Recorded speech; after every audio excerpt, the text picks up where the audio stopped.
Artie McYarty here with another one. Hey folks, today is Crazy Cocktail Day. Yeah, that's right.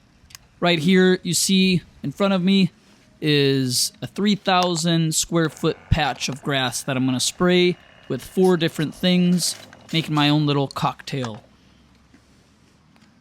We'll get started with 3 cups or so of Hydretain. This will help us reduce watering needs by helping the grass retain the water longer. And then we're going to make our way to some humic 12, which is humic acid.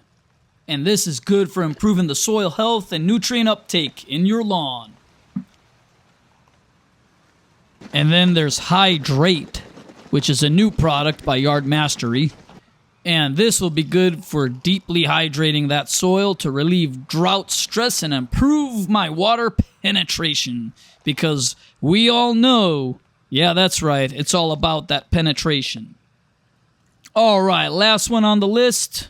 The 4th one here is Compaction Cure. This one also is a new one by Yard Mastery. This one will help relieve the soil compaction, if I have any, not sure, but why not? What have I got to lose, right?